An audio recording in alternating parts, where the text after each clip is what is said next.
कांग्रेस को मुसलमानों का वोट हमेशा चाहिए होता था, इसलिए जो आज आप देख रही हैं ये आदत बिगाड़ी जा चुकी है। अगर शुरू से नकेल कसी गई होती तो हम ये समझते हैं कि सड़कों पर नमाज नहीं हो रही होती, कि टाइम हो गया जी। आज हर एक के हाथ में घड़ी है, नमाज के लिए आपको टाइम भी मालूम है जी। तो अजान की लाउड स्पीकर पे कोई ज़रूरत नहीं है। हम तो साफ कहते हैं इस्लाम में ऐसा कुछ नहीं है जिसको देखकर आदमी खुद ब खुद इस्लाम में शामिल हो जी। और आज नहीं, 50 साल के बाद इस्लाम को मानने वाले लोग इस्लाम से घृणा करेंगे और घृणा करके दूसरे धर्मों में शामिल होंगे। आप देखिएगा, मैंने आज तक इतना सच बोलता हुआ आदमी नहीं देखा है। बिल्कुल। नमस्ते हिंदुस्तान, कैसे हैं आप लोग? आज जहां पर हूं मैं, आप देख सकते हैं मेरे साथ वसीम रिजवी जी हैं, साथ में स्वामी जी को हर कोई जानते हैं, लेकिन स्वामी जी के बारे में इसे बताऊंगी। इस बार हमारे साथ यति नरसिंहानंद सरस्वती जी के साथ में इंट्रोडक्शन करती थी, इस बार मैं यति नरसिंहानंद गिरी जी हैं। अब आप महामंडलेश्वर हो चुके हैं जूना अखाड़ा के। आपका बहुत बहुत धन्यवाद कि आपने हम हिंदुओं के लिए एक संरक्षण बनकर, एक सेनापति बनकर अब आप आगे आए। तो हम हिंदुओं के लिए एक बहुत बहुत बड़ी बधाई है, बहुत बहुत धन्यवाद आपका। बहुत बहुत धन्यवाद जी। वसीम रिजवी जी के बारे में बताऊंगी। ये अभी पहले ये वक्फ बोर्ड के आप चेयरमैन रह चुके हैं और अभी भी आप निर्वाचन सदस्य हैं इसके।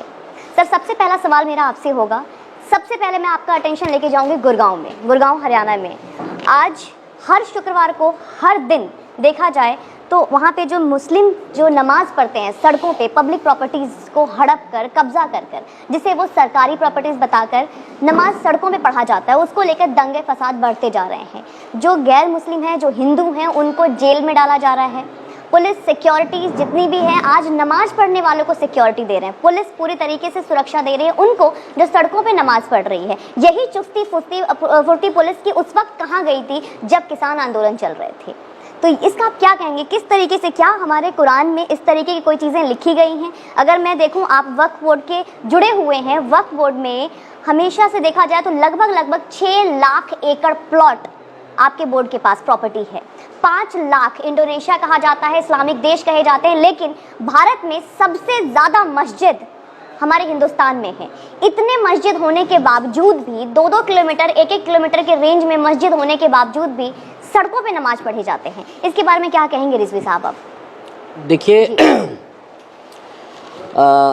किसी भी जायदाद के ऊपर सरकारी हो या गैर सरकारी हो जी, उस पर बगैर इजाज़त नमाज नहीं पढ़ी जा सकती। ये नमाज के रूल्स हैं।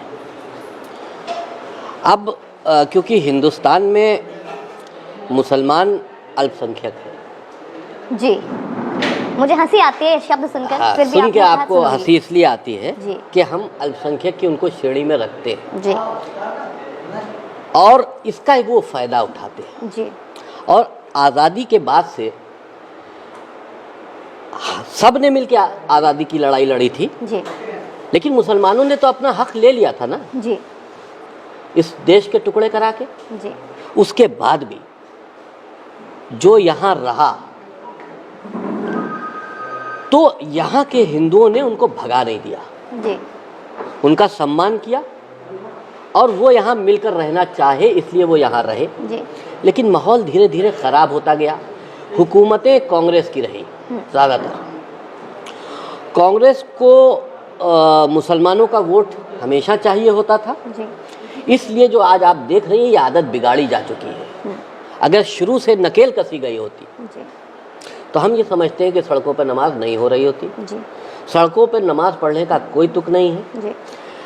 जो लाउड स्पीकरों पर अजान हो रही है, हम इसके भी खिलाफ हैं जी। अजान का वक्त तय है। अजान उस वक्त होती थी अरब में, और उस वक्त लाउड स्पीकर नहीं हुआ करते थे जी।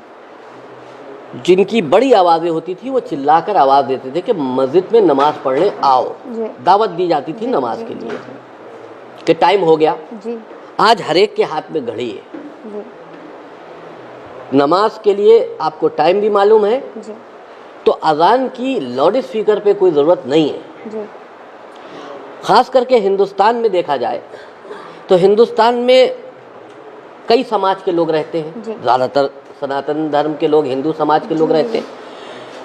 तो जब सुबह सुबह इतनी तेज़ आवाज़ें होती हैं तो डिस्टर्ब सब होते हैं वहीं पे इस्लामिक पॉलिटिकल एनालिस्ट जो बड़े बड़े हैं वो तो कह रहे हैं कि इस तरीके के भाईचारा और सौहार्द की क्षति हो रही है। अगर हम आपको तकलीफ पहुंचाकर भाईचारा कायम कर रहे हैं तो फिर वो भाईचारा कहाँ, कंप्रोमाइज हुआ ना। जी जी ये तो सुबह सुबह 5 बजे मान लीजिए अजान हो रही है और लाउड स्पीकर पे हो रही है, तो चलो ठीक है, मुसलमान, बहुत से मुसलमान तो उसको भी नहीं सुनते हैं, अवॉइड करके सो जाते हैं, लेकिन आप दूसरों को तो डिस्टर्ब कर रहे हैं। बिल्कुल। जिसको इस अजान से कोई मतलब नहीं, लेकिन आप उसको डिस्टर्ब कर रहे हैं। जी। तो इसके लिए बहुत सी बातें बार बार उठती रही अजान के सिलसिले में भी, लेकिन उनको थोड़ी सी ढील दी जाती रही हुकूमतों की तरफ से। वही चीज़ सड़कों पर नमाज पढ़ने को लेकर है। जी। सड़कों पर नमाज नहीं पढ़ी जानी चाहिए। मुसलमान जो यहाँ पर रहता है उसको ये समझना चाहिए कि हिंदुस्तान में जितनी मस्जिदें हैं उतनी कहीं नहीं है। कहीं नहीं है, बिल्कुल। मस्जिदें यहाँ पर बहुत सी ऐसी मस्जिदें हैं जो हिंदुओं ने भी बनाई हैं। जी। हिंदू आपसे लड़ना नहीं चाहता, हिंदू आप बड़ा दिल करके आपको अपने साथ समेटना चाहता है, लेकिन अगर आप समेट के उसके गले लग के उसकी पीठ पर छुरी मारोगे तो फिर बात गलत है। जी। अब आप सोचिए कि अभी कुछ टीवी पे मैंने घटनाएं देखी कि एक मुसलमान व्यक्ति को, चूड़ी वाला था या फ़कीर था, उसको कुछ हिंदुओं ने मारा, जी। दाढ़ी नोची, मारा। जी। ये जो हरकत हुई, जी। हम सामाजिक तौर पर जी। उस व्यक्ति का सपोर्ट करते हैं जी। जो पिटा, धर्म से नहीं। जी। जिसको 4 लोग घेर के मारे, अगर आज भी 4 लोग किसी को घेर के मार रहे हो तो आदमी उन 4 को गलत कहेगा और जो घेर के मारा जा रहा है उसको बचाने की कोशिश करेगा। साहब, उनको मारने की एक वजह थी। नहीं, सुनिए तो। हमने ये सुना कि वो गौ माता के साथ बहुत बुरी तरह से हरकतें कर रहे थे। बिल्कुल। अब यही तो मैं आगे तो सुनिए जी। तब मैं चाहूंगी कि आप वो वजह भी बताएं जिनकी वजह से हिंदुओं ने उस मुस्लिम व्यक्ति का दाढ़ी खींचा या मारा। उन्हीं ने आपकी हिंदुओं की धार्मिक आस्था को चोट पहुंचाई, इसलिए उन्हीं ने हाथ उठाया। बिल्कुल। हाथ उठा, पीटा गया या कोई मार दिया जाए। जी। मैं ये समझता हूं कि कट्टरपंथियों को जो उससे मैसेज गया वो अच्छा गया। ठीक है। बात समझ नहीं आप? जी, जी, बिल्कुल। कट्टरपंथियों को जो उस मारपीट की घटना से मैसेज गया है कि अगर तुम किसी के साथ कर सकते हो तो तुम्हारे साथ भी ऐसा हो सकता है, ये मैसेज सही है, इसका हम समर्थन करते हैं। रिजवी साहब, मैं आपको फिर रोकूंगी। हमने वो उस वक्त क्या किया था जो मैसेज मिला हिंदुओं के साथ जो बांग्लादेश में हुआ, या फिर जरिए बांग्लादेश नहीं जाते, जो श्रीनगर में या कश्मीर में हमारे बिहार के जो मजदूर हैं जो वहाँ पे काम कर रहे हैं उनके साथ जो हुआ, उन्हें कौन सा संदेश दिया गया? उन्हें किस चीज़ का मैसेज दिया गया? इस्लामिक संदेश दिया गया। जी। किस तरीके का इस्लामिक संदेश है? इस्लाम का यही संदेश है जी कि कब्जा करो, जी। हिंदुओं को जीने का मतलब ही नहीं है। जी। अगर हिंदू तुम्हारे स्टेट में जी रहा है तो उससे टैक्स लो, जजिया टैक्स। तो जहां मेजॉरिटी में मुसलमान होगा वहां हिंदुओं के साथ में इसी तरह से ज्यादती होती रहेगी। कश्मीर की घटना हुई, पूरा मुल्क खामोश रहा। हम श्रीनगर इस पर एक फिल्म भी बना रहे हैं, उसमें उस कश्मीर का दुख और दर्द दिखाने की हम कोशिश भी कर रहे हैं।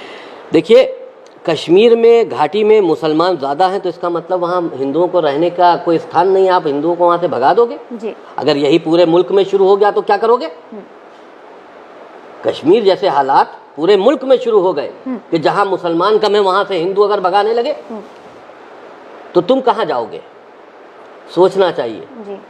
बांग्लादेश में हुआ, अभी वहाँ पंडाल जलाए गए, दुर्गा की पूजा, दुर्गा माता की पूजा आप क्या हो रही थी, उसके पंडाल वगैरह जले। पंडाल ही नहीं जले, मूर्तियां भी नष्ट की गई, वो मैंने टीवी पे देखा जी। तो क्या ये इस्लाम सिखाता है? हाँ, यही सिखाता है, यही सिखाता है। और जो वो कर रहे हैं वो इस्लामिक पॉइंट ऑफ व्यू से सही कर रहे हैं जी। ये जानवर है, आज तक जानवर है, अरब में भी जानवर थे, आज भी जानवर है।